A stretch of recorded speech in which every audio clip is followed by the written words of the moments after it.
अस्सलाम वालेकुम ताहिरा आपा। वालेकुम अस्सलाम, बैठिए। ताहिरा आपा, ये मैं क्या सुन रही हूँ? खुदा खैर करे, क्या सुनी आप? यही कि आपकी आयशा किसी लड़के के साथ। क्या कह रही हैं आप? आपको कैसे पता चला? अल्लाह झूठ ना बुलवाए ताहिरा आपा। बात दरअसल ये है, ये जो अपना माशरा है ना, बहुत छोटा है और जमाने वालों के कान बहुत बड़े। अब देखिए ना, बात चाहे 7 पर्दों के पीछे क्यों ना चल रही हो, सुनने वाले को तो सुनाई दे ही जाते हैं। अगर मैं आपसे पहले मिली होती तो सच कहती हूँ, आयशा उस लड़के से पहले मेरे लाए हुए फोटो में से किसी ना किसी को जरूर पसंद कर लेती। सलमान भी अच्छा ही लड़का था, मगर बहू बेगम ने अपने अब्बू का इंतकाम आयशा की खुशियों से खेल कर लिया है। अरे उसने तो बेड़ा गर्क कर दिया इस घर का। मुझे तो ये सोचकर बड़ी हैरत होती है, आप इतनी समझदार और इतना बड़ा धोखा खा गई। आपने अपने दुश्मनों को पहचाना नहीं? अगर दुश्मन सामने से वार करे तो वार का जवाब भी दिया जा सकता है। अब मुझे क्या खबर, इतने छोटे छोटे नौखनों वाली बिल्ली इतना बड़ा जख्म देगी। अल्लाह झूठ ना बुलवाए ताहिरा आपा, वैसे आपकी बहू बेगम तो दिखने में बड़ी सीधी और मासूम लगती है। अल्लाह कसम, किसे पता था कि वो अंदर से इतनी चालाक होगी। मगर हाँ, आइंदा के लिए आप जरा होशियार हो जाइएगा और फिरोज का रिश्ता मैं ही लेकर आऊंगी। पिछली बार मुझसे बहुत बड़ी गलती हो गई थी, जो फोटो लेकर बहू बेगम के पास आ गई थी। अच्छी, मुझे तो आपके पास आना चाहिए था। हाँ, अब तो आप समझ गई ना, इस घर की सारी जिम्मेदारियां मेरे हाथों में है। जी हाँ ताहिरा आपा, मैं अच्छी तरह समझ गई कि इस पूरे घर में बड़ा कौन है। आप बिल्कुल फिक्र न करें। फिक्र कैसे ना करूं, छोटी के बिना मैं एकदम अकेली हो गई हूँ। अल्लाह मेरी बच्ची को सलामत रखे। अच्छा ताहिरा आपा, अब मैं चलती हूँ, इजाजत दीजिए। खुदा हाफिज। खुदा हाफिज। वैसे जाते जाते एक बात मैं जरूर कहूंगी ताहिरा आपा, जमाने का मुंह बड़ी मुश्किल से बंद होता है। आप समझ रही हैं ना मैं क्या कह रही हूँ? खुदा हाफिज।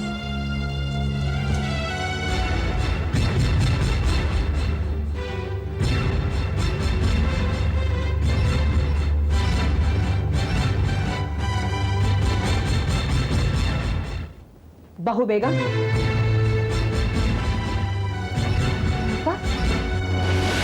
सुन लो बहू बेगम, खुदा ना करे अगर आयशा को कुछ हो गया तो मैं तुम्हारा वो हशर करूंगी कि तुम्हारी रूह कांप उठेगी।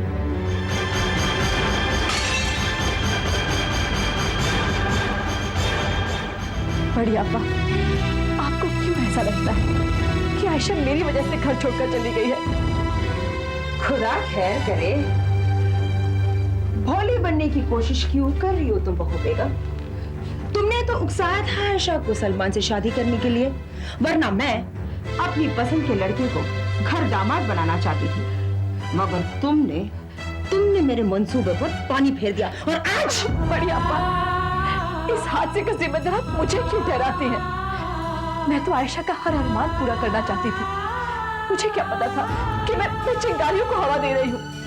तुम्हें सब पता था। तुमने जानबूझकर आयशा के जज्बातों को उभारा, उसे सब्ज बाग दिखाया और जब वो तुम्हारी बताई हुई बुलंदी पे चढ़ गई, तुमने नीचे से सीढ़ियां खींच दी और तुमने आयशा को जिंदगी के उस दो राहे पर लाकर खड़ा कर दिया कि या तो वो जहर खाकर मर जाए या घर छोड़कर भाग जाए। नहीं बड़ी आपा, ऐसा इल्जाम मुझ पर मत लगाइए।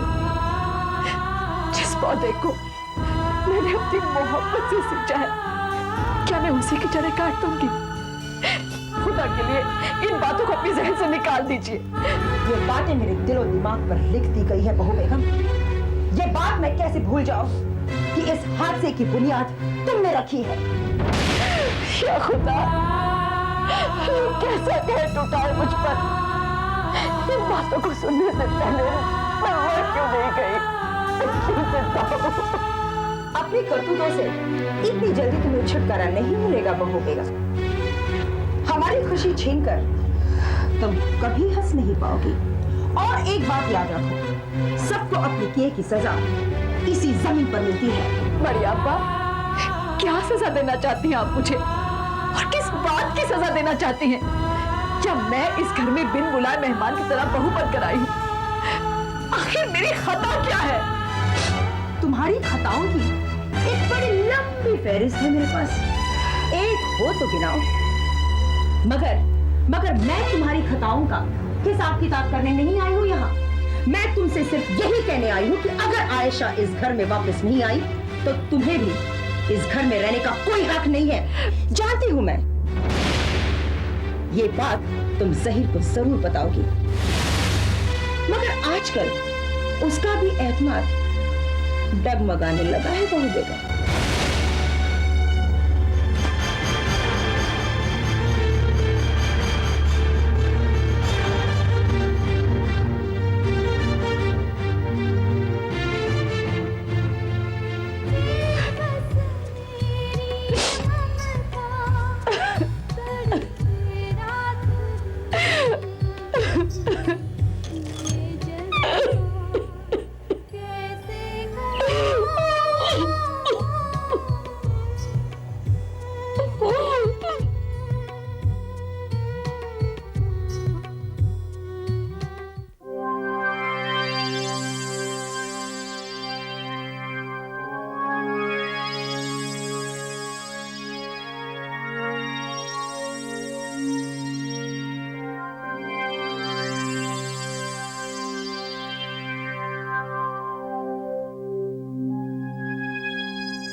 चाचू, चाचू,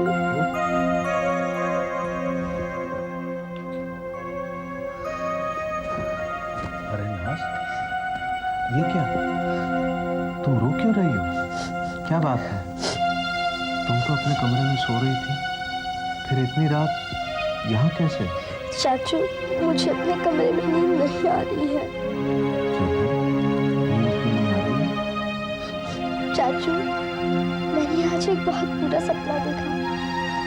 मैंने देखा कि बड़ी फूफी अम्मी को बहुत सता रही थी और अम्मी रोई जा रही थी और अचानक रोते रोते अम्मी बेहोश होकर गिर गई। ख्वाब ख्वाब ही होते हैं, उनसे कभी डरते नहीं, और अक्सर जो हम ख्वाब में देखते हैं वो कभी सच नहीं होते। नहीं चाचू, ये ख्वाब नहीं है। मैंने खुद कितनी बार अपनी आंखों से देखा है। बड़ी फूफी अम्मी से ठीक तरह से बात नहीं करती, वो कुछ ना कुछ उन्हें कहती ही रहती हैं।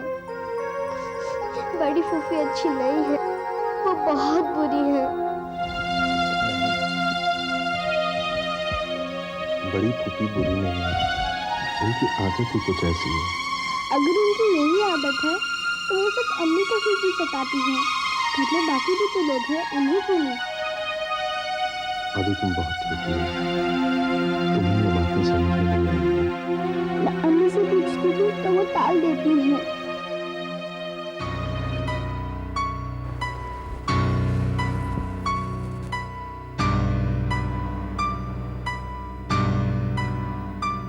अम्मी से ऐसी आपकी कौन सी गलती हो गई है जो बड़ी फूफी उन्हें बुलाती रहती है? बताओ सच्ची बताओ। बेटा, आप ऐसे मत करिए, हम आपको ऐसे नहीं देख सकते।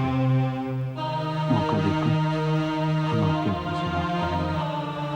अब आप सो जाइए, रात बहुत हो चुकी है।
भाईजान नाज,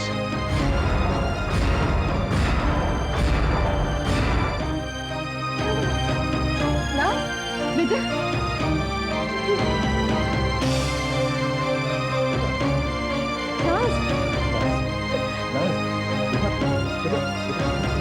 बेटा उठो, बेटा बात तो करो। भाभी सब्र से काम लीजिए, नाज ठीक हो जाएगी।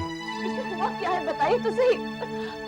पता नहीं, कल रात वो मेरे कमरे में आई और कहने लगी, चाचू मुझे अपने कमरे में डर लग रहा है, क्या मैं आपके पास सो जाऊं? मैंने उसे अपने पास सुला लिया। सुबह उठकर देखा तो बदन आग की तरह तप रहा था। फिरोज, जल्दी से नीली भाभी को फोन करो। जी भाईजान। बेटा नाज, उठो बेटा, उठो नाज।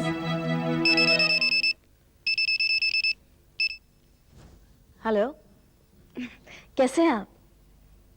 क्या कोई खतरे वाली बात तो नहीं है ना? ठीक है, मैं अभी भेजती हूँ। ओके। क्या हुआ खुशी? किसका फोन था? भाभी, फिरोज भैया का फोन था। नाज की तबीयत बहुत खराब है, इसलिए आपको वहाँ तुरंत याद किया है। ओह अच्छा। कुशल, सुधीर का है, वो भी चलते साथ में। भाभी, भैया सुबह सुबह ही बाहर चले गए। अच्छा मैं चलती हूँ। आंखें खोलो मेरी बच्ची। नाज बेटा, देखिए ना सही, हमारी बच्ची आंखें नहीं खोल रही। बेटा पर अकेला रखिए, नाज को कुछ नहीं होगा। निमी भाभी को भी फोन कर दिया, वो आती होंगी। नसरी, क्या हुआ? भाभी से देखिए क्या हुआ है। हाँ हाँ, मैं चेक करती हूँ। माय गॉड, आई थिंक इसको बहुत तेज बुखार है।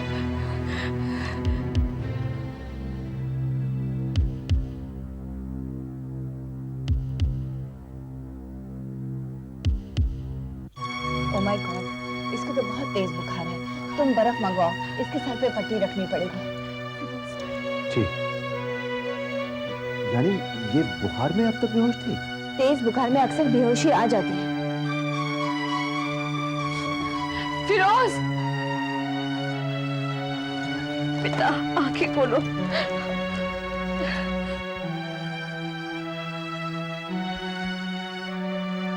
नाज,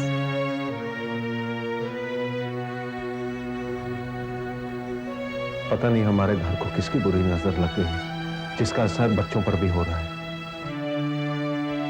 कुछ नहीं होगा, मेरी बच्ची ठीक हो जाएगी।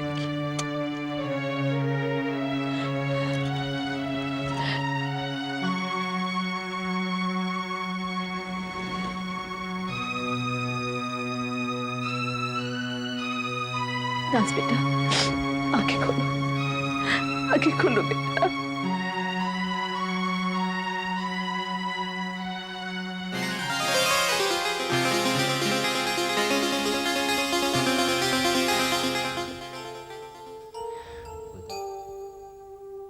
नाज, बेटा क्या हुआ था आपको? नाज बेटा, घर में किसी ने कुछ कहा क्या? आपका स्कूल में किसी से झगड़ा हुआ था या टीचर ने आपको डांटा था? नाज बेटा, यहाँ गोदी आओ। कैसा लग रहा है बेटा? अम्मी, आप मुझे छोड़ के नहीं जाओगे ना?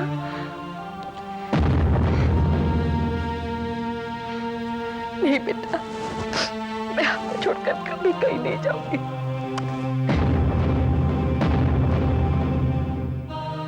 या अल्लाह, क्या हुआ? क्या हुआ इस घर के चश्मो चिराग को? क्या बात है नाज? किसी ने तुमसे कुछ कहा? किसी ने तुम्हें डराया धमकाया? बताओ। लगता है कोई बुरा ख्वाब देखा है। बेटी, कहीं आपको आपकी बड़ी फुप्पी ने तो नहीं डराया? कैसी बातें कर रहे हैं आप? हाँ? मैं बच्ची को क्यों डराऊंगी? ये तो मेरी प्यारी सी बच्ची है ना? जहीर, मुझे लग रहा है इसे इसे किसी की बुरी नजर लगी है। एक मिनट, मैं जरा ये सबके के पैसे बांट आती हूँ। हटिए जी।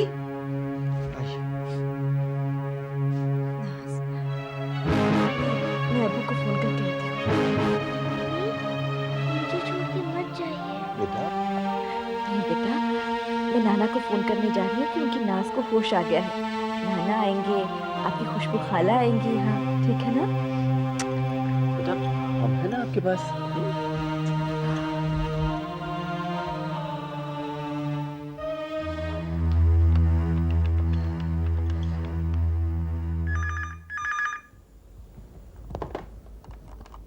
हेलो।